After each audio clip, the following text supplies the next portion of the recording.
Okey, Assalamualaikum warahmatullahi wabarakatuh. Okey, jadi untuk video yang kali ini kita akan teruskan kita punya pembelajaran untuk trial Melaka paper 2 2020 di bawah tajuk yang samalah, iaitu tajuk kadar tindak balas. Okey, sekarang ni kita baca dulu soalan, okey.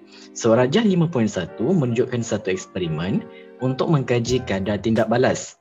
Okey, and then diberi 10 cm padu larutan natrium thiosulfate 0.2 mol desimeter negatif 3 dan asid sulfurik berlebihan digunakan. Tindak balas itu dijalankan pada suhu bilik. Okey, sekarang ni kita tengok dari segi gambar rajah dia lah. Okey, eksperimen yang dijalankan dia menggunakan eksperimen X. Dia menggunakan eksperimen tanda X.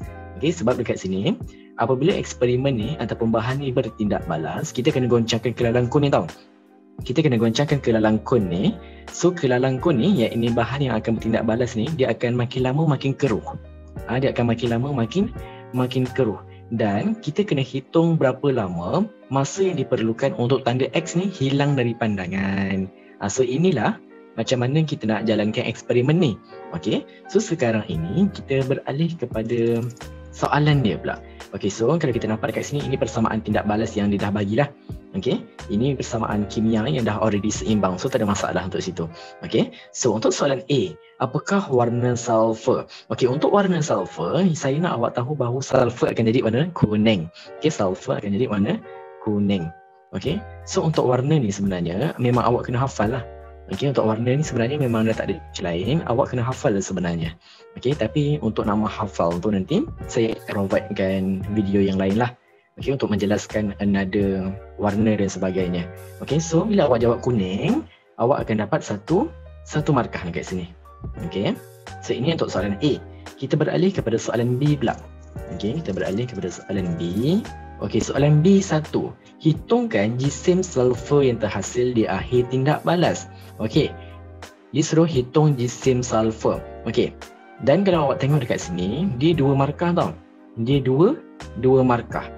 Markah yang pertama, markah yang pertama awak akan dapat apabila awak cari bilangan mol. Okey, markah yang pertama awak akan dapat bila awak cari bilangan mol menggunakan formula N sama dengan MV bahagi 1000.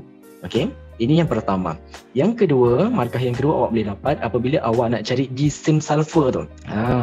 Nak cari jisim sulfur, awak kena guna formula apa?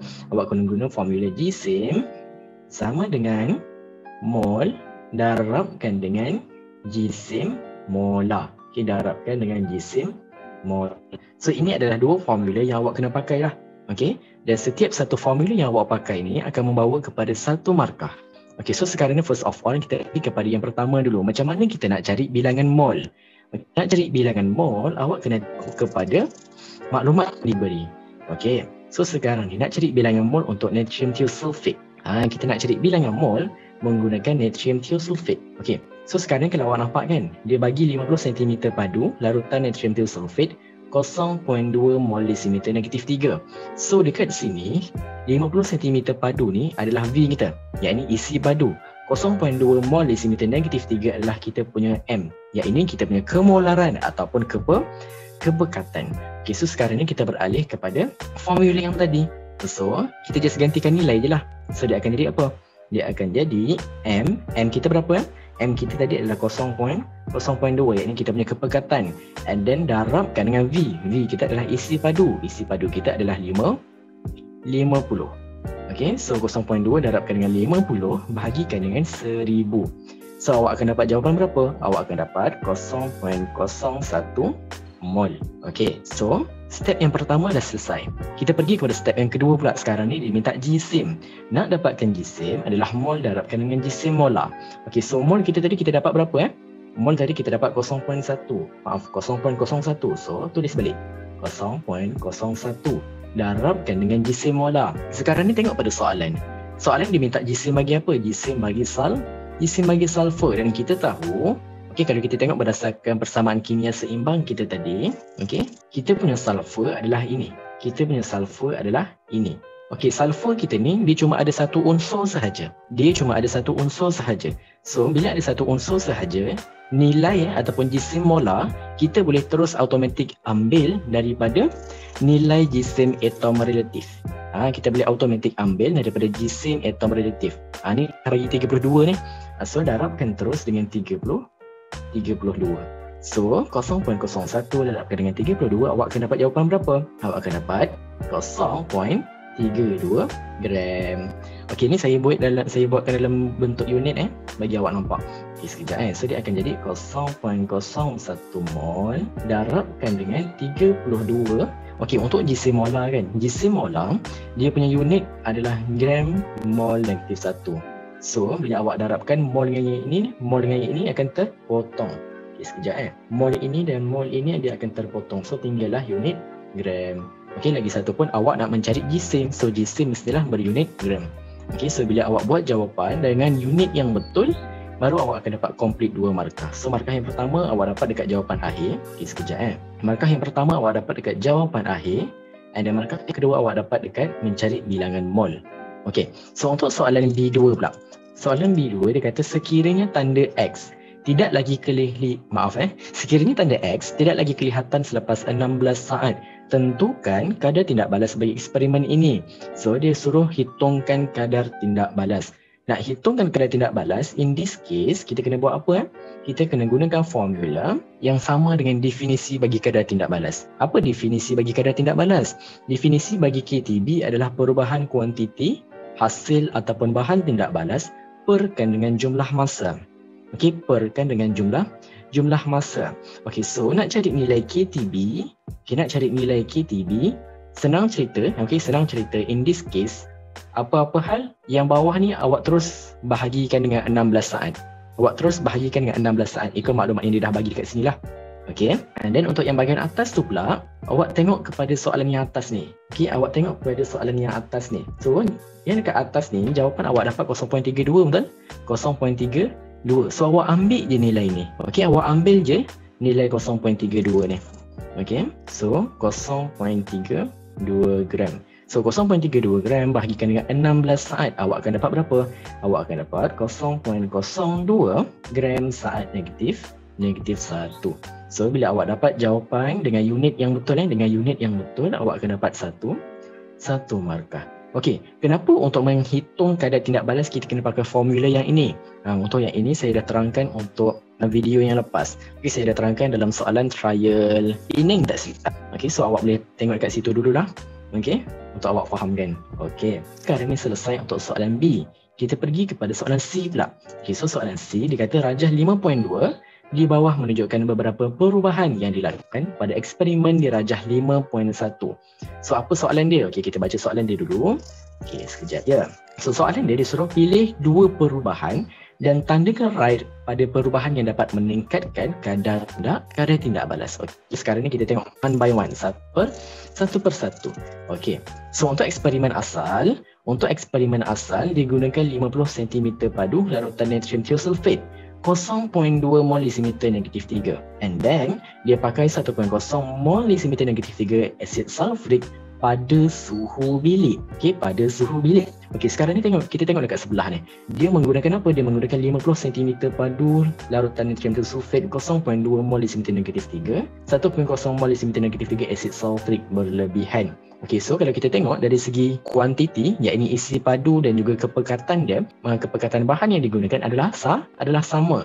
Tapi untuk yang sebelah ni, dia jalankan pada suhu 60 darjah Celsius. And then kita tahu untuk kadar tindak balas, apabila suhu tinggi, kadar tindak balas tinggi. Okey, so inilah kita punya jawapan yang pertama. Okey, so ini jawapan yang pertama. Okey, sekarang ni kita tengok pula kolom yang seterusnya. Okey, so kita tengok untuk yang ini pula. Okey, so kita tengok untuk yang ini. Dia menggunakan 50 cm padu larutan natrium thiosulfate 0.4 mol desimeter negatif 3, 1.0 mol desimeter negatif 3 asid sulfurik berlebihan. Okey, kita bandingkan dengan yang sebelah ni pula. Yang sebelah ni dia menggunakan 50 cm padu, 0.1 mol, 1.0 mol. Okey, so kalau kita perhatikan di antara kedua-dua ni kita tengok, kita bandingkan dekat 0.4 dengan 0.1. Kita bandingkan dekat 0.4 dengan 0.1. So, kalau kita fikirkan secara logik, di antara 0.4 dengan 0.1, mana satu yang lebih tinggi nilainya? So, yang mana lebih tinggi nilainya adalah 0.4. 0.4 ni nilai dia lebih tinggi. Tapi 0.4 ni nilai apa? Okey, 0.4 mol desimeter negatif 3 dia adalah nilai M. M ni apa? M ni adalah kemolaran ataupun kepekatan. So kepekatan yang ini 0.4 ni lebih tinggi dari 0.1. So dalam kadar tindak balas, bila kepekatan tinggi, bila kepekatan tinggi, kadar tindak balas pun tinggi. So ini adalah jawapan kita yang kedua. So bila awak dah tikkan dua perubahan ni dan betul, dapatlah nada 1 markah. Okey. So tengok untuk soalan C2 pula. Untuk soalan C2. Okey, disuruh nyatakan faktor yang mempengaruhi kadar tindak balas bagi salah satu jawapan anda di C1. Okey, jawapan kita dekat C1 kan ada dua jawapan, betul? Yang ini kita buat mengenai dengan faktor suhu dan juga mengenai dengan faktor kepekatan. Okey, so untuk yang C2 ni awak kena nyatakan salah satu sahaja. Okey, awak kena nyatakan salah satu sahaja. Awak tak perlu untuk nyatakan dua-dua jawapan. Okey, so jawapan awak akan jadi sama ada suhu. Okey, sekejap saya buat guna pen biru. Okey, so jawapan awak sama ada suhu ataupun kepekatan. Awak mesti kena pilih salah satu je. Awak mesti kena pilih salah satu sahaja, sama ada suhu ataupun kepekatan. So awak akan dapat satu markah dekat sini. Gitu. Okey, so kita beralih kepada soalan yang seterusnya pula. Berdasarkan jawapan anda di C2, terangkan bagaimana kadar tindak balas itu meningkat dengan menggunakan teori perlanggaran. Okey, dengan menggunakan teori perlanggaran. Okey, and then tengok markah dia. Markah dia adalah 3 markah. Bila 3 markah, maksudnya jawapan kita mesti kena ada 3 poin. Bila 3 markah, maksudnya jawapan kita mesti kena ada 3 poin. Okey, so dekat sini di antara faktor suhu ataupun kepekatan, saya nak pilih faktor suhu dekat sini. Dekat sini saya nak pilih faktor bagi suhu. Okey, so bila kita nak terangkan mengenai dengan teori perlanggaran, first of all, bila kita katakan mengenai dengan suhu, obviously tenaga kinetik zarah tu akan meningkat. Okey, tenaga kinetik zarah akan meningkat. Okey, ini pertama sekali lah. Ini pertama sekali. So tenaga kinetik zarah meningkat. Okey, ini yang pertama. And then yang kedua, apabila tenaga kinetik zarah tu meningkat, so obviously frekuensi perlanggaran antara zarah tu pun meningkat juga. So obviously frekuensi pelanggaran antara zarah tu pun akan meningkat juga. Tapi dalam kimia ni kan, dalam kimia kita kalau nak jawab something tu, dia kalau boleh kita kena nyatakan secara detail. Maksudnya dekat sini kan tadi macam saya cakap, frekuensi pelanggaran antara zarah meningkat, betul? Tapi antara zarah apa? Antara zarah apa? So kita kena spesifikkan lagi. So kita tulis dulu jawapan, dia akan jadi apa?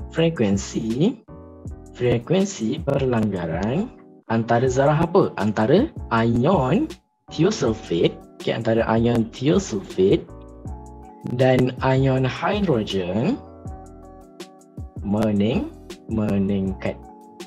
So inilah poin kita yang kedua. Okey, datang daripada mana ion thiosulfate ni? Datang daripada mana ion hidrogen ni? Okey, untuk nak menjawab teori pelanggaran, bila kita nak spesifikkan zarah tu, kita kena ambil zarah tu daripada persamaan ion tau. Okey, kita kena pilih zarah tu daripada persamaan ion. Tapi disebabkan kalau saya tunjukkan sekarang ni untuk persamaan ion bagi persamaan kimia seimbang yang dah dibagi tadi, dia akan complicated. Dia akan a bit susah. So saya risau kalau awak nanti kurang faham macam mana nak selesaikan. Okey, so kalau awak jumpa sebarang soalan kadar tindak balas yang menggunakan natrium thiosulfate, automatik awak kena tahu zarah yang kita gunakan untuk nak jawab teori pelanggaran ni adalah ion thiosulfate dan juga ion hidrogen. That's all. Okey, itu untuk memudahkan awak lah. Okey, so ini adalah untuk poin yang kedua. Untuk poin yang ketiga, awak cuma ulang je ayat yang kedua ni. Poin yang ketiga, awak cuma ulang je ayat yang kedua ni. Cumanya awak kena tambah ini je. Okey, awak kena tambah frekuensi perlanggaran berkesan. Awak tambah frekuensi perlawanan berkesan, and then awak terus sambung macam biasa. Okey, antara ion thiosulfate dan ion hidrogen meningkat. Macam tu aja. So 1.1 satu markah. So dapatlah awak dekat sini 3 markah. Macam tu. Okey, and then lagi satu macam saya nak tegaskan lagi. Okey, kalau awak nak jawab soalan subjektif, okey, untuk awak nak menjawab soalan subjektif, make sure awak buat dalam bentuk esei. Okey, make sure awak buat dalam bentuk esei. In this case, saya buat dalam point form tau. Saya buat dalam point form sebab saya nak awak nampak pemecahan markah tu datang daripada mana. Okey, tapi dalam soalan yang sebenar, untuk awak nak jawab, awak buat dalam bentuk esei. Maksudnya ini dah titik kan, terus sambung, titik terus sambung. Okey, jangan buat dalam point form. Tahu fizik itu tak apa, okey, tapi kimia jangan.